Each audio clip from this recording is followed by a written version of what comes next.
Hemos estado hablando de las enfermedades.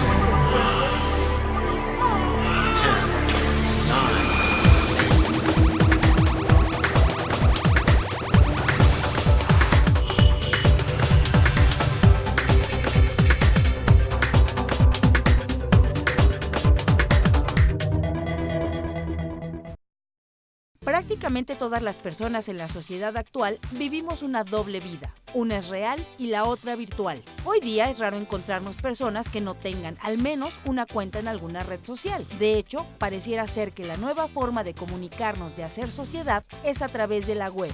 Hoy, en Generación H, vamos a explorar esta tecnológica manera de hacer sociedad y de vivirnos como entes digitales dentro de una realidad virtual que, si bien representa grandes beneficios, también podría ser una trampa que nos lleve al aislamiento e incluso a la locura. Descubre con nosotros cómo usamos los mexicanos las redes sociales. Aquí empieza Generación H.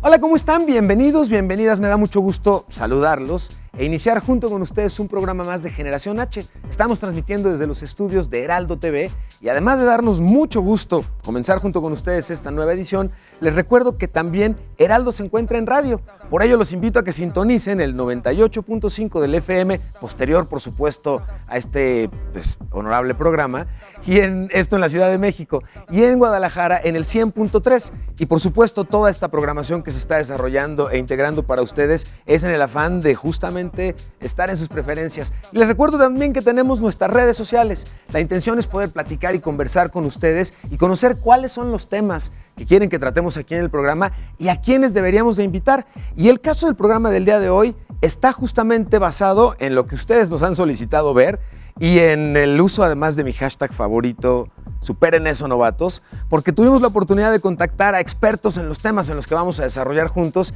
y que vale mucho la pena porque la pregunta es, y lleva toda la jiribilla del mundo, ¿cómo usamos los mexicanos las redes sociales? Y la pregunta, muchos ya conocemos varias de las respuestas, pero la cosa interesante es que hoy vamos a platicar cómo desde el punto de vista de cómo se utiliza en otras partes del mundo y cómo nuestros hábitos muy particulares dan pie a comportamientos muy específicos en redes. Lo bueno, por supuesto, y también lo malo. Así que papás, mamás, pongan atención.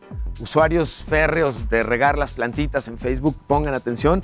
Y antes que otra cosa, déjenme darle la bienvenida a mi grupo de invitadas e invitados. Muchas gracias por acompañarnos a esta edición de Generación H. Les voy a pedir que me regalen su nombre y a qué se dedican particularmente hoy día. Muchas gracias por acompañarnos. Gracias, Pisú. Mi nombre es Leticia Carrera y hoy en día estoy trabajando con comunicación política aplicada, además de que también trabajo temas de bibliotecología. Bienvenida, muchas gracias. Muy buenas tardes, mi nombre es Ana y soy estudiante de la Facultad de Ciencias Políticas de la UNAM en la opción de publicidad. Ah, maravilloso, bienvenida. Gracias.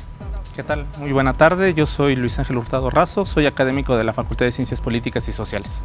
Muchísimas gracias. ¿Qué tal? Mi nombre es Patricia Baeza, trabajo también en comunicación política aplicada y estudio comunicación política. Muchas gracias, bienvenida. Buenas tardes, mi nombre es Daniel Saldívar, soy estudiante de la Facultad de Ciencias Políticas y Sociales en la licenciatura de Ciencias Políticas y Administración Pública. Bienvenidos, bienvenidas. Gracias. Muchas gracias por acompañarnos. El tema nos puede a todos porque cada que escuchamos además cómo usamos los mexicanos o cómo usamos las redes sociales, casi siempre lo primero que nos viene a la cabeza es, bueno, a ver, ¿comparado con quién? Voy a leerlos y voy a comparar y voy a decir, a ver si es cierto, no es cierto. Y lo cierto es que con la llegada o con la masificación del uso de las redes sociales hoy se han convertido en muchas cosas y en parte de nuestras vidas en muchos sentidos. ¿Qué opinión les merece a cada uno de ustedes el fenómeno como tal de inicio de la existencia de las redes sociales, de las plataformas digitales para comunicarnos? Bueno, hay que recordar que las redes sociales ha sido todo un fenómeno.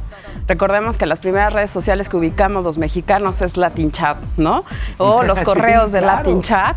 Y después llegó lo que fue Blogger, ¿no? Entonces recordemos que Blogger en su momento funcionó más bien como arrecife, que es lo que yo les digo, más que arrecife, se me fue la palabra, pero cuando está un montón de islas pegadas, ¿no?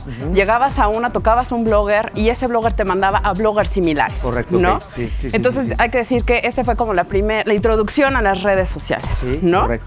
La conexión en internet de tus iguales, en el sentido de escritores, fans de cómics, fans de manualidades, Correcto. etcétera, ¿no? Coincido completamente contigo, muy atinado además, correcto. ¿Y cómo ha evolucionado de esta época al día de hoy y qué tanto se han ido integrando en nuestras vidas el uso de las redes sociales?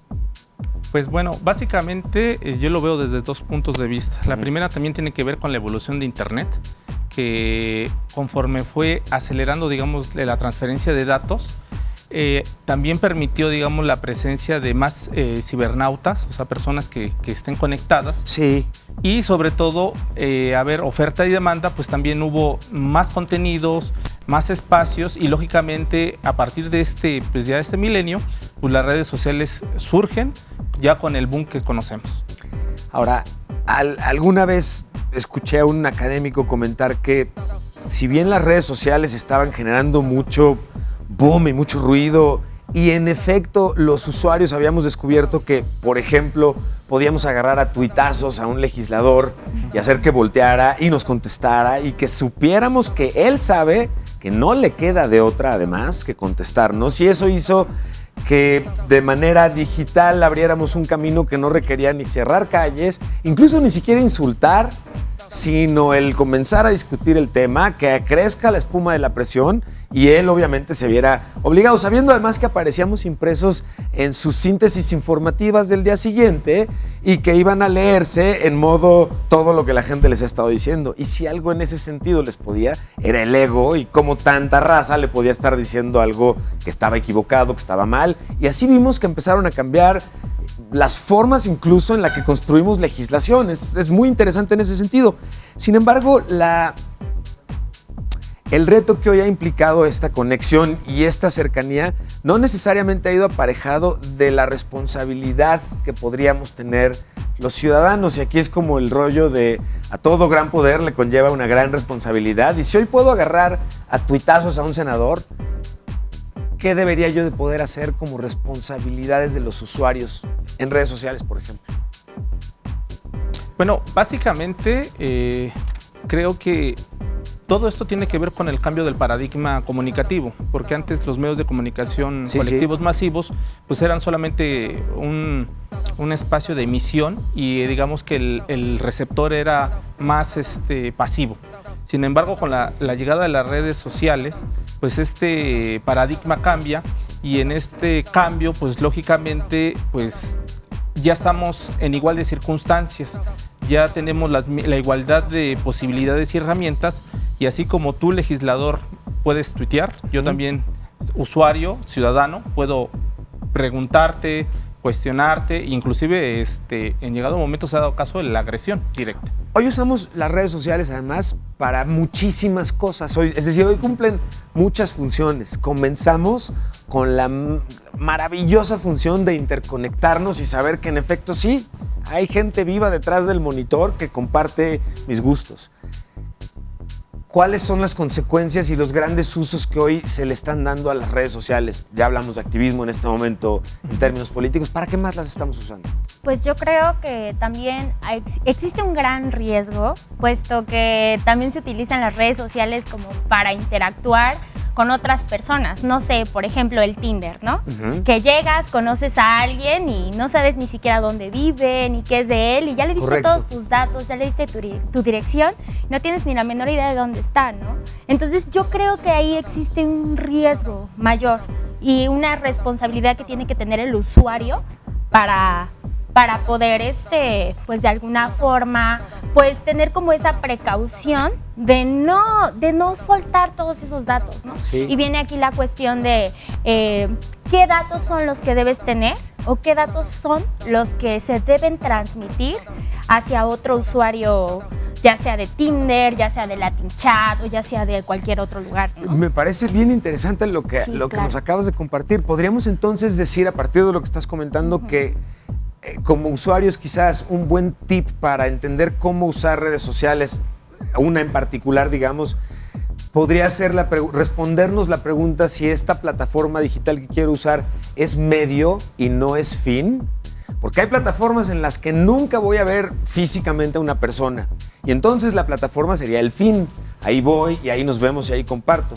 Pero como tú muy bien ahorita apuntaste, si la plataforma es más bien es el medio para verme físicamente con alguien más, para comprar un producto, sería algo, ¿cómo podemos los usuarios irnos guiando para entender estos riesgos?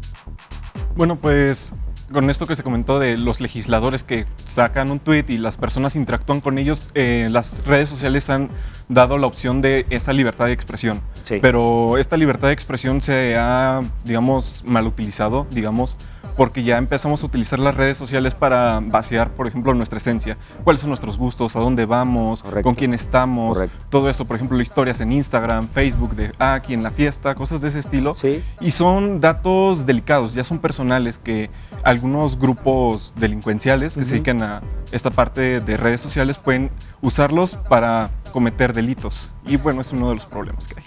Y creo que cada vez más, tienes muchísima razón, y creo que cada vez más ese es uno de los retos. ¿O cuáles serían los retos que tendríamos? Porque hoy nos queda claro que tecnológicamente la cosa todos los días nos sorprenden con una nueva función, con algo nuevo. Pero ¿cuáles son los retos entonces que tenemos los usuarios ante un entorno tecnológico que se enriquece todo el tiempo? Y este enriquecimiento no siempre es además súper positivo. ¿Qué opinas?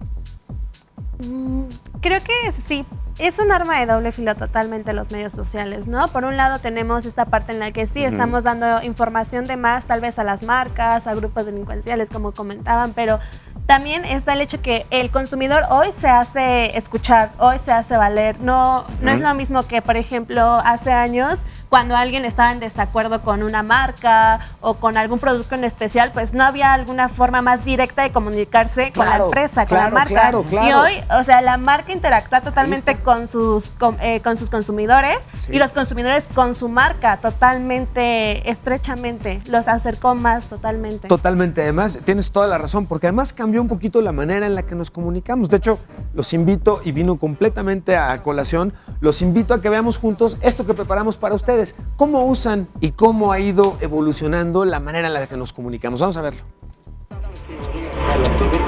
Las redes sociales han revolucionado la comunicación de manera sorprendente. Sus inicios están en 1995 con TheGlobal.com, una página web que permitió a los usuarios crear y compartir contenido. Tan solo unos años después, los chats y las primeras social media aparecieron. Seguro recuerdas MySpace o Messenger, pero fue hasta el 2006 cuando nace una de las redes sociales más grandes hasta ahora, Twitter, y 2 años después, en el 2008, Facebook. Con la llegada de estas dos redes sociales, la comunicación dio un giro radical por el creciente acceso a la información. Por un lado, se ampliaron los canales de socialización para estrechar lazos entre grupos de personas o individuos, pero también el tiempo en el que una persona permanecía en conexión virtual con otras. De acuerdo con datos provistos por Global Web Index, un usuario normal ocupa 6 horas diarias en algún dispositivo o servicio con conexión a Internet. Esto representa la tercera parte del tiempo que permanecen despiertos. Estos grandes cambios en el acceso a la información abren una ventana para compartir información de índole personal, que pone en debate cuáles son los límites de lo público y de lo privado en tiempos de la realidad 2.0.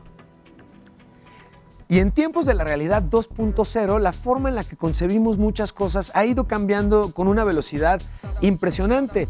Desde algo que escuchamos seguramente todos muy seguido, que es, no, es que los chavitos, los chamacos ya traen otro chip, refiriéndose a que, en efecto, son generaciones que hoy nacen inmersas en los medios digitales y en la hiperconectividad, y hoy no entendemos muchas generaciones por qué un programa no puedo ver todos los capítulos que quiero en el mismo arrancón y tengo que esperar una semana a que suceda. La forma en la que hemos ido cambiando nuestros hábitos de consumo de contenidos, de entretenimiento, de muchísimas cosas, han ido evolucionando. ¿Cómo definirían hoy ustedes, cada quien, qué es Internet?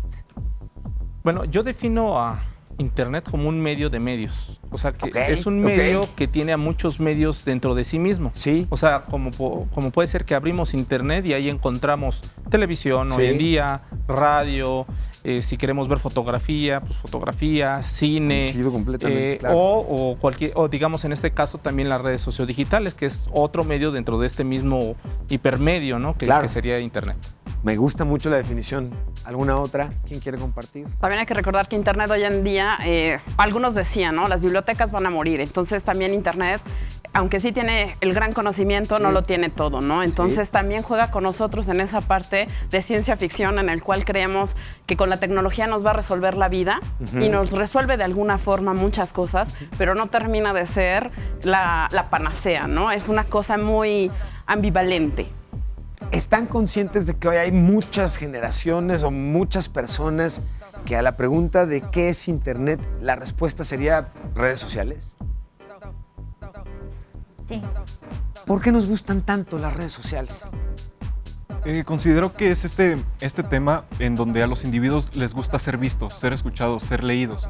Por ejemplo, comparten fotos, estados, historias en Instagram e inclusive llegan a utilizar los hashtags para llegar a un mayor público, para que los observen, ganar seguidores. ¿Por qué se han convertido lo mismo en la gran fiesta de las telecomunicaciones que en la gran pesadilla de las telecomunicaciones? Yo creo que tiene que ver muchísimo por esta falta de responsabilidad que se tiene al momento de usar las redes sociales, puesto que no hay reglas. Yo creo que es por ello que nos gustan tanto las redes sociales, porque simple y sencillamente no hay reglas. Okay, bueno, entonces, ¿qué se puede hacer? Se puede insultar, se pueden llevar esos insultos de manera anónima, porque de alguna u otra forma en las redes sociales nadie sabe quién es.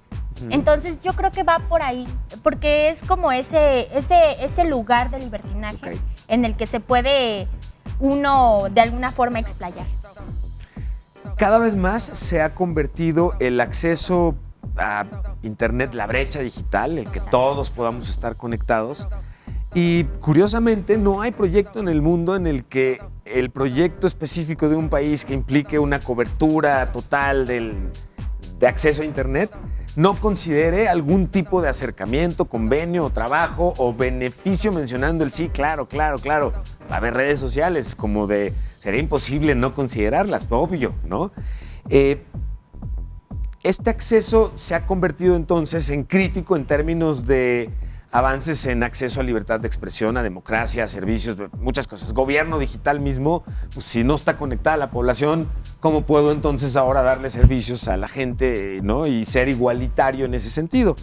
¿Accedemos de la misma forma a nivel mundial a los servicios que hay en Internet o cambian? ¿Cómo se accede a nivel mundial?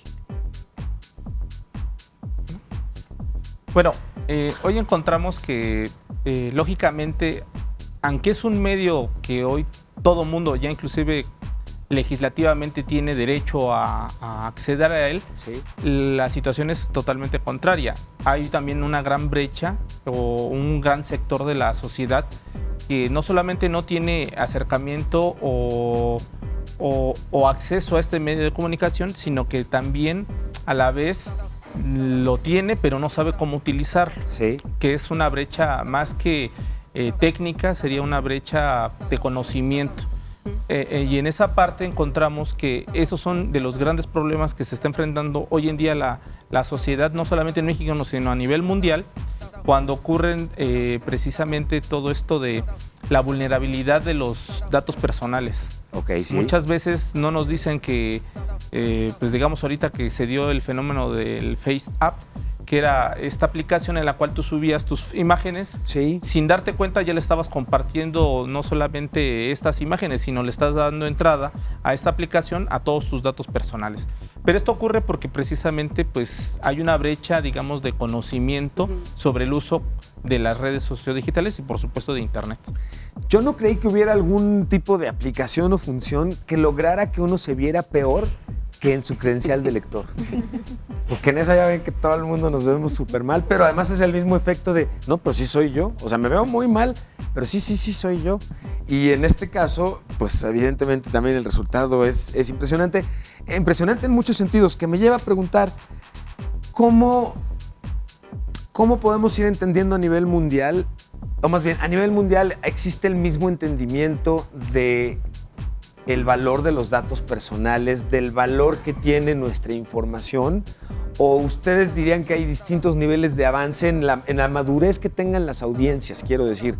Porque vemos que a nivel mundial, pues aplicaciones como estas sueltan la aplicación con términos de uso gandallísimas. Pero pues bueno, si la bajaron en México 3 millones de personas o 30, súper bien.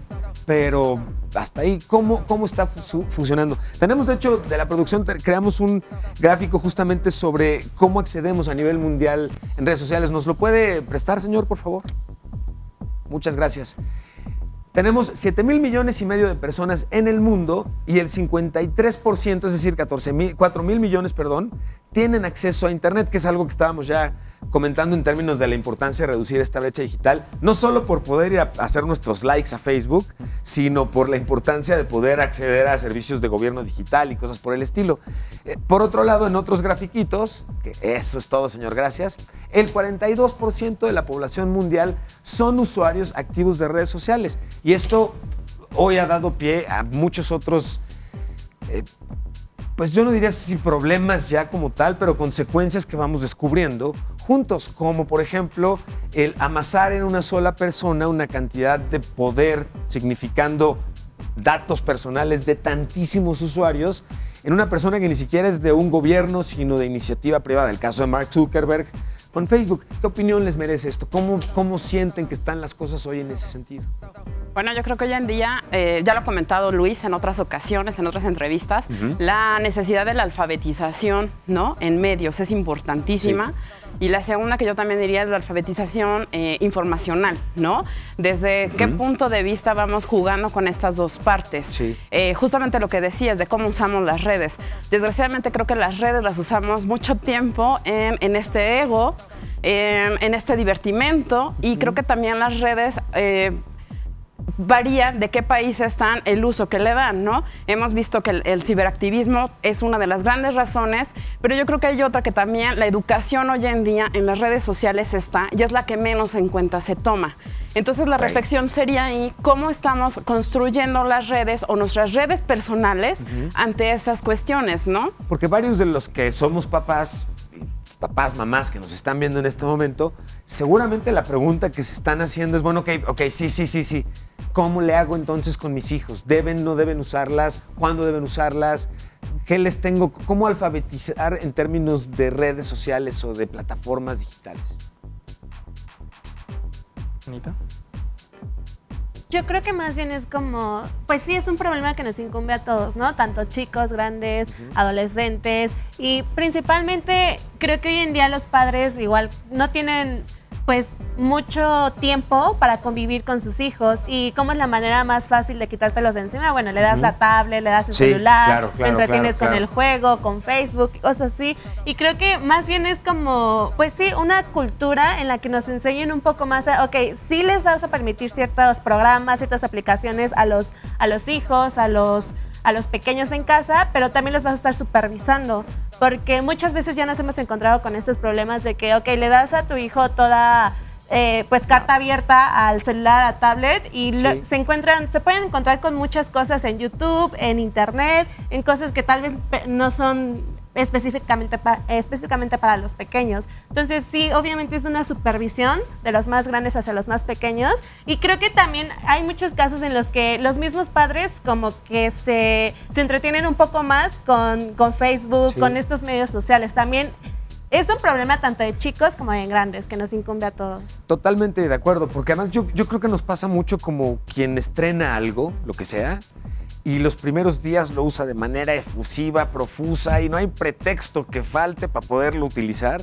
Y conforme va pasando el tiempo, vas como, ¿no?, tranquilizándote, tómelo con calma, relájese, y lo usas, digamos, ya en su momento de manera más correcta. A quienes somos muy intensos nos pasa mucho eso, ¿no? Con rolas, por ejemplo, a quienes nos pasa esa clase. Pero aquí la pregunta la quiero llevar justamente en el sentido de, en ese camino y en esa intensidad hoy, nos encontramos con la parte no tan grata, que es toda la serie negativa de interacciones que pueden darse en las redes sociales, como se dan en la vida diaria y cotidiana, por supuesto. Y en uno de ellos hay un término que usuarios, cuando estábamos haciendo el planteamiento del programa, y algunos usuarios que nos contactaron nos pedían explicar y nos llamó particularmente la atención. ¿Qué es el doxing?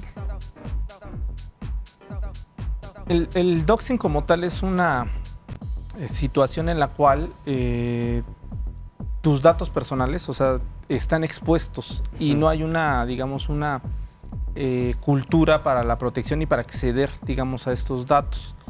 Y en ese sentido... Pero esto es porque me hackearon, porque se metieron a mi compu. Está por las dos vías. Una es que te hackeen, se da el doxing, digamos, las celebridades se le ha dado hoy en día, que de repente se filtran fotografías, que es lo que más se... Del celular de fulano, sutana, actriz, que se lo robaron o se metieron a su teléfono.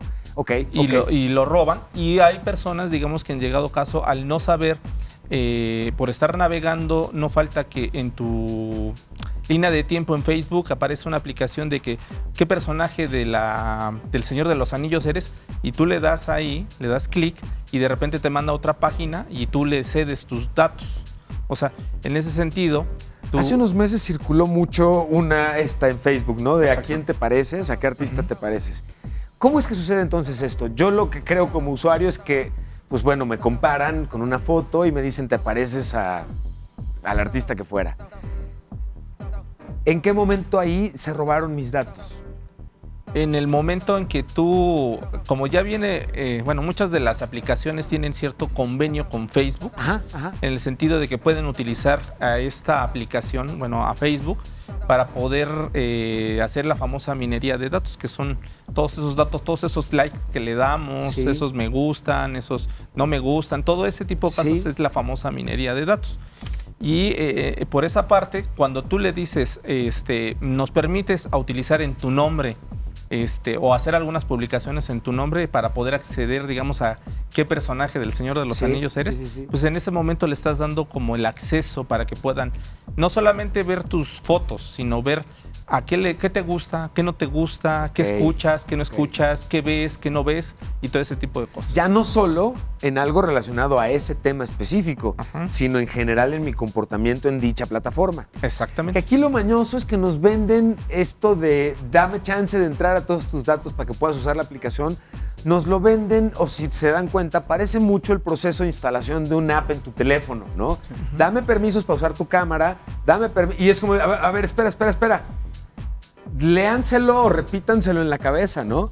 Dame permiso para usar tu cámara, para tal, sí. Bueno, en efecto te están preguntando, no es tanto un robo de datos como ese afán que tenemos de clic diarreico, ¿no? De sí, ya, avanza a usar. Ahora sí, ya me vi como viejito en este caso, ¿no? Nos da entre pereza, no hay una cultura en términos de leer los términos y condiciones. Y también hay que ser hay que ser un poco justos en el sentido de que levante el mouse quien se haya echado términos y condiciones completos de lo que sea que estemos usando digital, desde los términos de Apple del uso de su tienda, que hay incluso hasta un capítulo de estos caricaturas. Antes de que termine el programa les prometo que me voy a acordar cómo se llama y es como muy penoso no recordarlo. Pero es una caricatura que se burla justamente de nunca los leímos, pero el día que los leímos y nos ejercieron a todo lo que decimos que sí, de verdad que ya no te gustó porque terminas en el bote empeñando, debiendo varias vidas para pagar. ¿Cómo controlar? ¿Es posible controlar la violencia en redes sociales? Pues por normatividad las opciones, por ejemplo, que da Facebook, sí se puede bloquear cierto contenido que se considere inapropiado de violencia de cualquier tipo, sí se puede, pero hay algunas cosas que se escapan a los algoritmos que utiliza y se pueden llegar a observar. Ok. Regresando a la pregunta anterior que teníamos, o a la descripción que además agradezco muy clara sobre el doxing. ¿El doxing es bullying también? ¿Se separa del bullying? ¿Cómo podemos hoy entender estas inquietudes que tenemos muchos usuarios? Es decir, ¿cuándo me están bulleando? ¿Cuándo hay doxing? ¿Cuándo hay...? ¿Y eso hoy está penado? Bueno, yo creo que hay dos tipos de doxing. El primero, en el que tú accedes y das tu facilidad para que accedan a tus datos. Y el segundo es cuando, digamos, pongo un ejemplo banal, que es a lo mejor tú andas con una persona y cuando termina esa relación no falta que termine mal y llegado un momento alguien dice, pues yo voy a subir las fotos. No falta el ardido, perdón, el ex. Y eso provoca, pues digamos, eso es ciberbullying en llegado un momento, porque de una relación privada, que es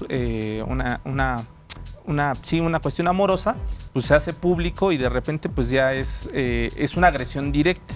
En ese sentido, pues ya vemos que el doxing cobra otra línea, ya no es una cuestión de que yo accedo, porque en llegado un momento pues a nadie le va a gustar que suban sus fotografías en cuestiones que pues, durmiendo o a lo mejor con los amigos o con la familia. Y es que ese es el punto un poquito, que hoy usamos, de acuerdo además a varios datos que vamos a ir compartiendo, pero hoy usamos prácticamente todo el tiempo plataformas sociales distintas y vamos brincando de una a otra dependiendo de la hora del día y del tipo de usuarios y del tipo de contexto en el que me encuentro, pero el uso que le damos es profuso.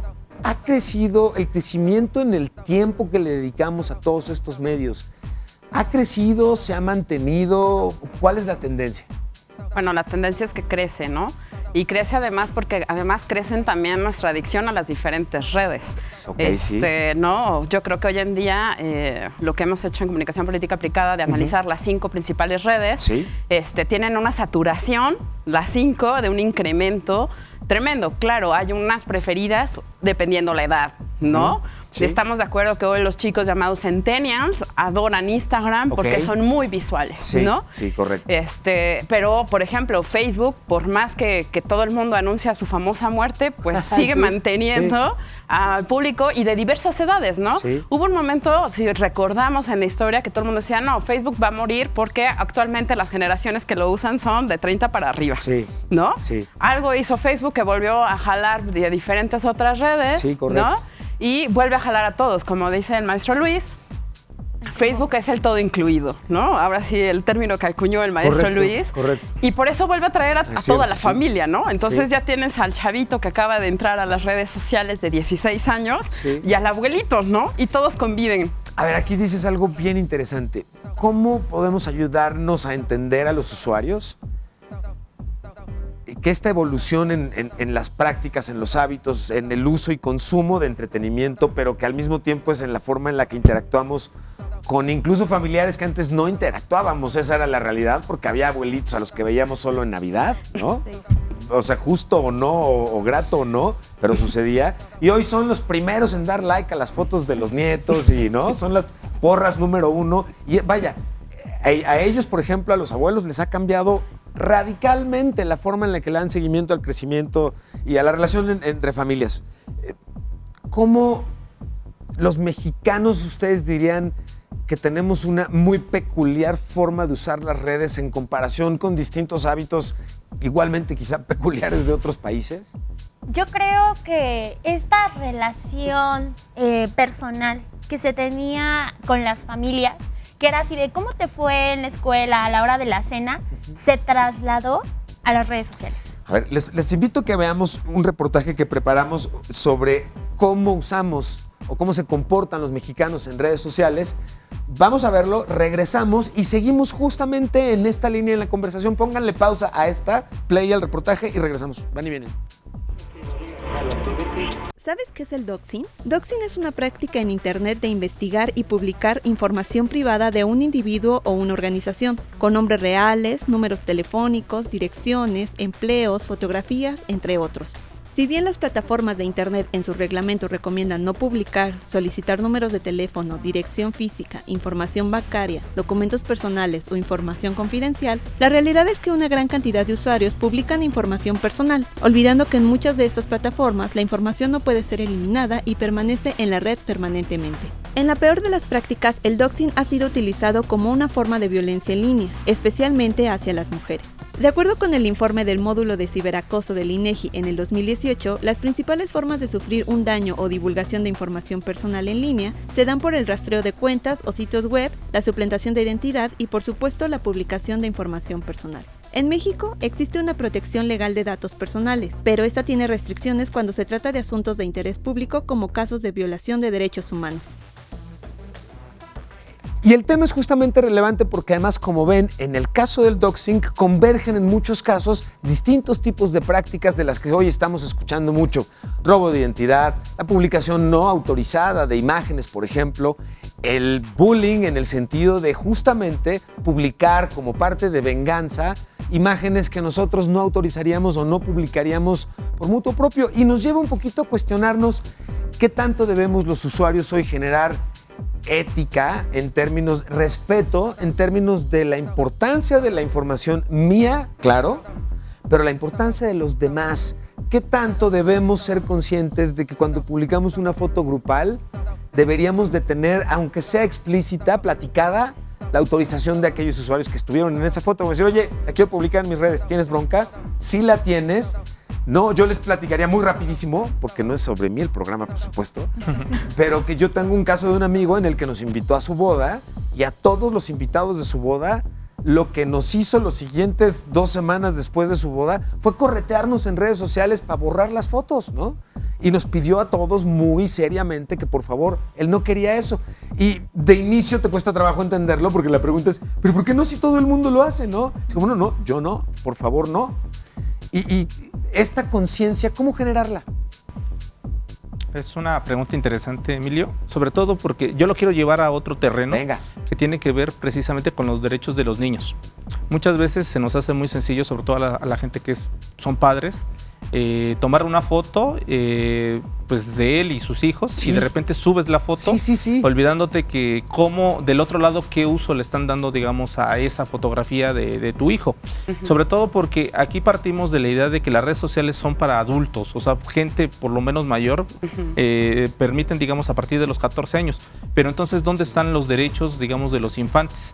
Porque recordemos que yo he puesto siempre este ejemplo en los lugares donde estoy, es ¿qué pasa cuando tú subes una imagen pero no sabes quién está del otro lado? La industria de la pornografía, sobre todo la pornografía infantil, hoy en día dices, ¿cómo consiguen tantas fotografías? Pues que ya tienen softwares especializados para rastrear los rostros de los niños y en el momento que lo detectan y ven que la cuenta de Facebook o de Twitter o la red social que sea es, digamos, abierta, pues en ese momento se bajan la imagen y esa imagen la transforman y ya la meten en sus websites. En ese sentido, yo lo llevo a ese terreno. Esta pregunta muy pertinente que tú haces y de análisis que a mí me llama mucho la atención, y no solamente es el terreno de los adultos, hay que pensar también en el terreno de los niños. Pasa mucho en papás o mamás que publicamos fotos de nuestros hijos en la guardería, ¿no? O en la escuela con los amigos. Yo ahí tengo ese tema, ese issue de decir, a ver, las fotos en las que no están mis hijos, si no pedí permiso, pues las pixeleo. Vamos a compartir en las redes sociales de Heraldo TV un par de aplicaciones para Android y para iOS gratuitas que permitan pixelar las caras rápidamente. Y cuando pase esto, hagamos eso con los niños que no son nuestros hijos. 1 y 2, pensemos 2, 3, 5 veces si publico esa foto de mis hijos. Y si está la guardería, mi casa, lugares fácilmente identificables, en hábitos fácilmente identificables, no lo hagamos por seguridad. ¿Qué tanto esto que yo acabo de decir es exagerado o no lo es? Yo creo que no es exagerado, al contrario, los seres humanos como que tendemos a copiar ciertas actitudes de otras personas, y es muy diferente que, por ejemplo, un famoso haga un Instagram especial para su hijo, donde sube contenido de qué hizo el hijo hoy, qué aprendió el hijo hoy, dónde llevó al hijo. Sí. Y muchas veces hay padres que tratan de imitar de cierta forma este comportamiento y le hacen Instagrams especiales a los bebés, sí, a los niños, a los menores de edad. ¿Qué recomendarías ahí al respecto? Totalmente, y aparte de dejarlos abiertos, creo que es un error, es un gran error abrirle pues a un menor de edad, a un individuo que todavía no tiene pues esa capacidad de decir sí quiero o no, su Instagram privado, ¿no? O su Facebook, su página en Facebook donde comparten todo lo que están haciendo. Creo que en ese sentido los padres también deberían de tener como más sentido de responsabilidad y no hacer lo mismo. No es lo mismo que un hijo de un famoso, que puede ser más rápido que localicen si sus fotos se les está dando un mal uso, a que un bebé que pues no, o sea, que no tiene nada que ver en el medio. O sea, tal vez sus fotos las están utilizando en otra plataforma y ellos ni al caso. No Ese es un gran tema. La cantidad de generaciones que pronto van a llegar a la mayoría de edad o a la edad ya más consciente y van a poder voltear y decir, oye, pa, ¿y por qué publicaste todas esas fotos mías de chavitos? Déjenme hacer una pausa, hagamos rápidamente una pausa y regresamos. Les recuerdo que están las redes sociales de Heraldo TV y estamos muy atentos a su conversación, a las inquietudes y a las preguntas que tengan para compartirlas y responderlas. Les recuerdo, y estamos muy emocionados por ello, Heraldo se encuentra también en radio y está transmitiendo en el 98.5 del FM en la Ciudad de México y en el 100.3 en Guadalajara. Vamos a hacer una pausa y regresamos.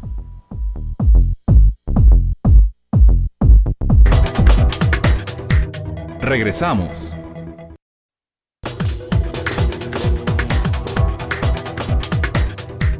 Continuamos. Ya estamos de regreso y nos están haciendo y compartiendo en redes la inquietud de, bueno, pero entonces a ver, ¿cómo compartimos? Facebook, Twitter, WhatsApp, ¿cómo hacemos? Ay, por cierto, sí, ya tomo nota de la corrección, WhatsApp. Y ahí les va. Tenemos un gráfico, señor, que podemos poner a cuadro y que me gustaría, pues más que compartir con ustedes, que nos hagan el favor de explicarnos estos gráficos que preparamos justo de cómo nos comportamos, porque en efecto los hábitos y la forma en la que hacemos muchas cosas se van viendo modificados o se van viendo. Además, algo que me llama la atención mucho es, yo no lo habría pensado, pero pues sí, claro, no usamos las redes de la misma forma en distintos estados de nuestro país. ¿Qué opinión tienen al respecto? Pues lógicamente, como bien lo señalas, estimado Emilio, aunque somos un mismo país, también hay que ser muy enfáticos que somos un país multicultural. Y al ser un país multicultural, hay diferentes lenguas, diferentes religiones, diferentes entornos sociales, ambientales, y por lógica, pues esos entornos propician, desde mi punto de vista, el uso distinto en cada región de cada red social. Te pongo un ejemplo.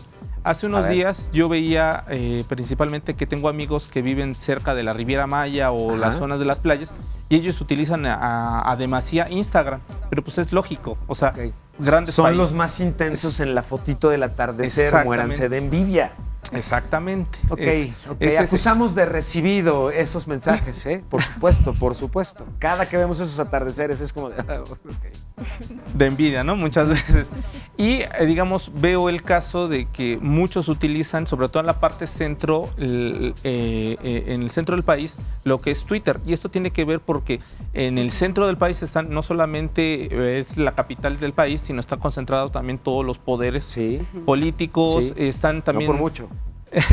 También muchos de los grandes espectáculos que se dan en el país, pues se dan en el centro. Es cierto, y lógicamente el motor de mayor expansión en las redes sociales para poder posicionar cualquier tema, cualquier tendencia, pues es Twitter. Ese es el más inmediato. Ese es el más inmediato y lógicamente cuando estalla, digamos, en Twitter, pues se va a las demás redes sociales. Lógicamente, en esto vemos que cada red social se ocupa de diferente forma en diferente parte del país. Y esa es una de las explicaciones que podríamos ofrecer en este momento, podría ofrecerte en este momento para decirte por qué utilizamos o por qué los mexicanos utilizan más en una parte, una red social, que en otra.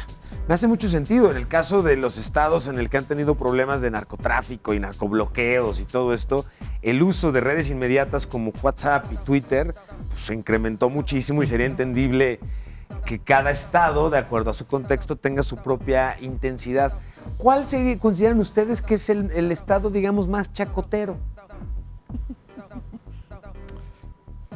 No, es complicado mencionar como qué estado. Me encanta la chacota por igual.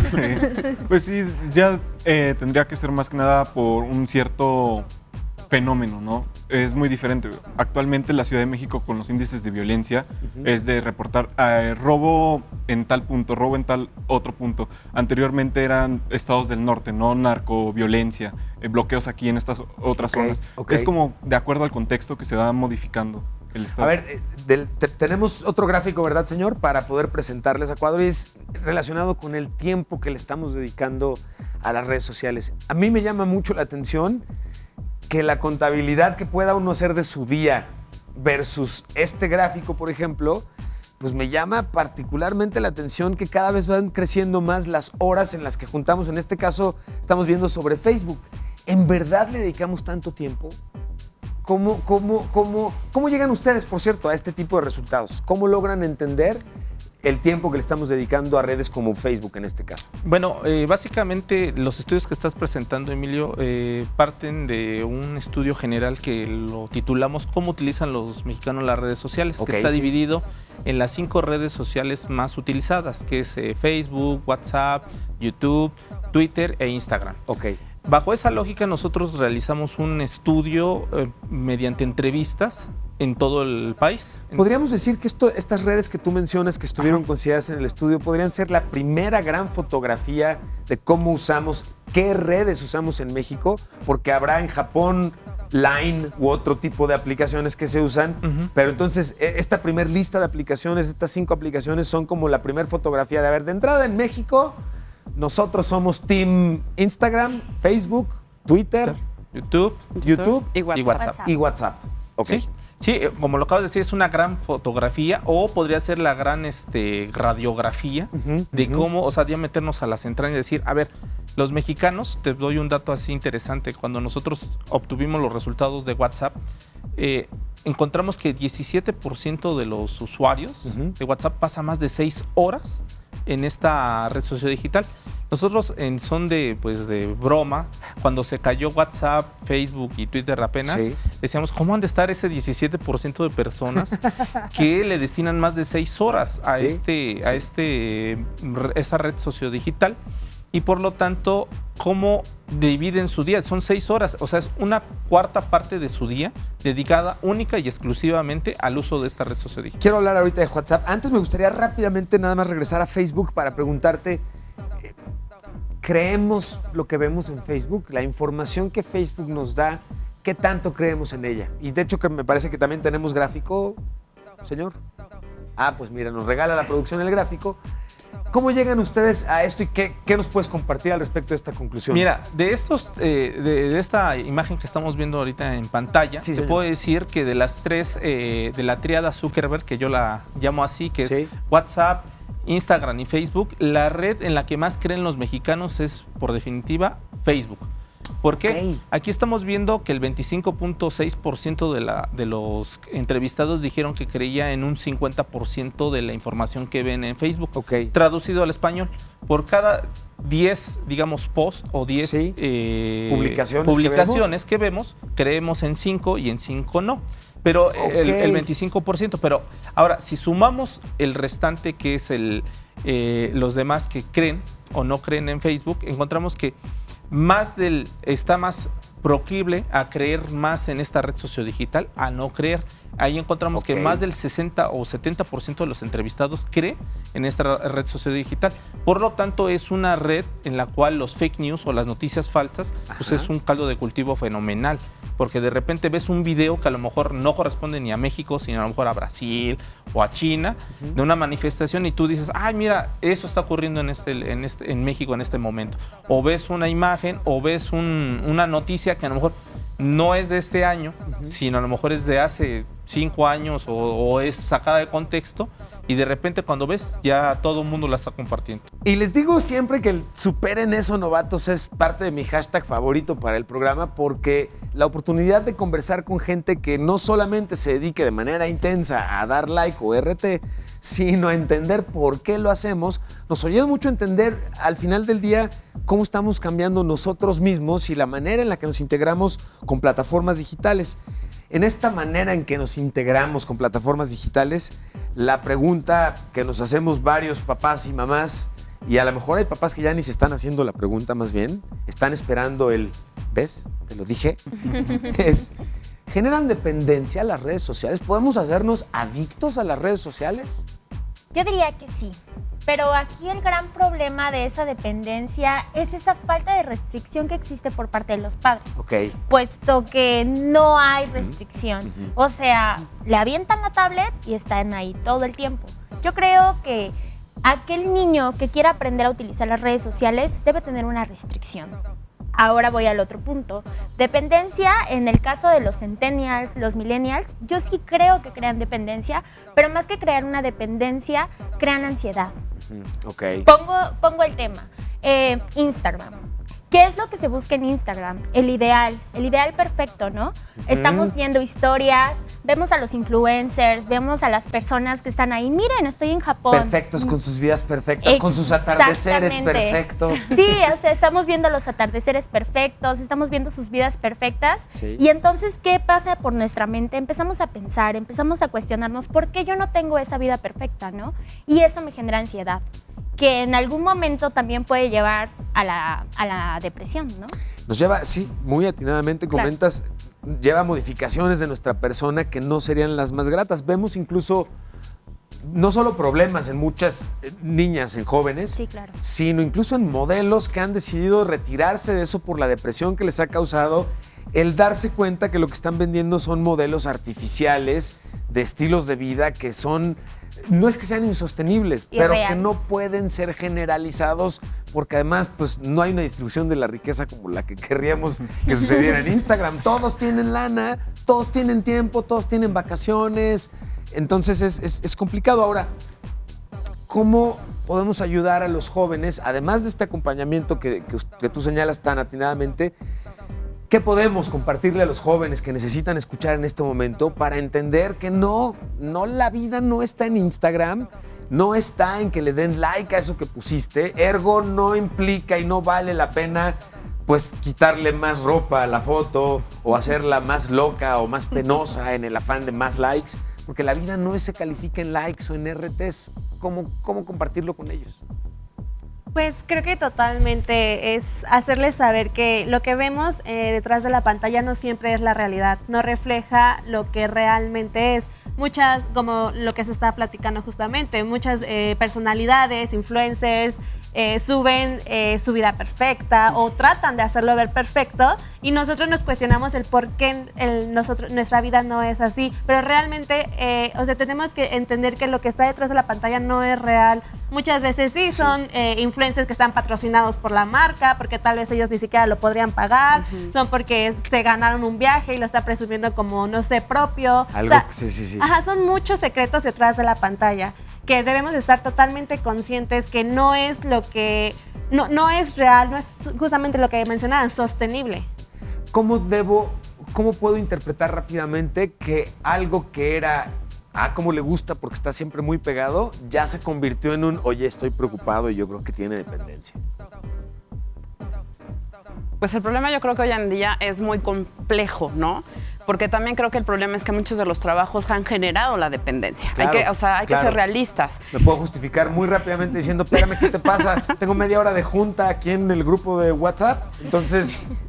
Alguna vez yo, por ejemplo, me duré 1 hora de reunión en WhatsApp y la gente me decía, suéltalo, de verdad estoy en reunión de trabajo. Sí. Creo que más bien uno mismo tiene que empezar a notar en qué momento lo estás haciendo de forma lúdica, en qué momento lo estás haciendo de forma recreativa, ¿no? Que, o sea, ver las famosas series, películas, lo que sea. Y por el otro lado, asumir en qué momento uno debe tener estas reglas de a las 11 de la noche apago el Wi-Fi, los datos, y hasta las 7 de la mañana del día siguiente, porque al fin y al cabo también nos están diciendo que el problema es que esta dependencia surge porque ese like nos da serotonina, ¿no? Nos da oxitocina y entonces estamos muy felices, pero también es dependencia porque sabemos que y si el jefe habla, y si el jefe llega, y si llega el correo, y sí, entonces creo que es esta conjunción, ¿no?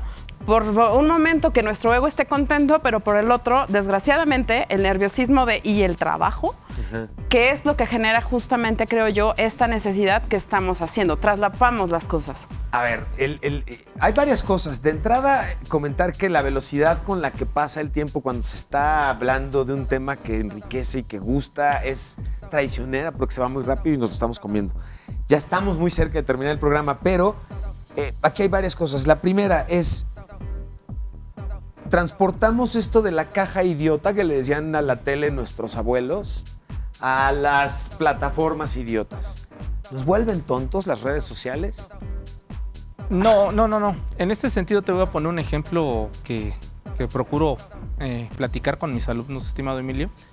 Siempre que sale un medio nuevo en la historia de la humanidad, siempre se le estigma con que te va a volver pues tonto o te va a generar una codependencia. En el Quijote de la Mancha es un ejemplo que yo pongo que Don Hidalgo, o sea, el Quijote, se vuelve loco, pero ¿por qué se vuelve loco? Por el exceso, digamos, de lectura. Pero ese es precisamente el meollo del asunto de Don Quijote. Sí. Es la crítica que en ese momento Miguel de Cervantes hacía a sus contemporáneos en ese momento, de decir, no, o sea, no por leer tanto te vuelves idiota. Claro. Todo lo contrario. El leer o acceder a la información te enriquece. Y esa es la crítica que hace maravillosamente Cervantes con esta obra cumbre que es El Quijote de la Mancha. ¡Qué forma de cerrar, caray, señor! Les quiero compartir que hablabas de fake news y para que podamos hablar cómoda y profundamente de fake news, los invito a que nos acompañen el día de mañana. Mañana vamos justamente a tener la oportunidad de analizar a fondo de qué se trata las fake news. ¿Tenemos salvación?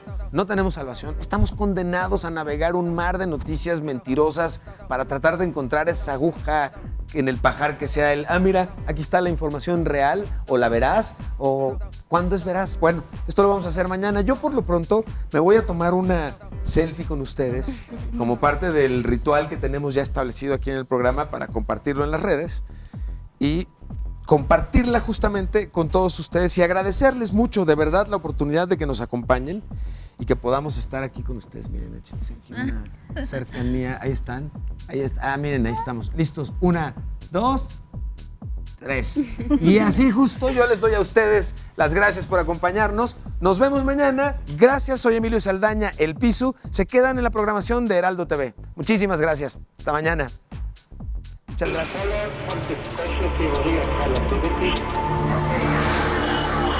¿Existe vida en Marte? Hemos estado hablando de las enfermedades.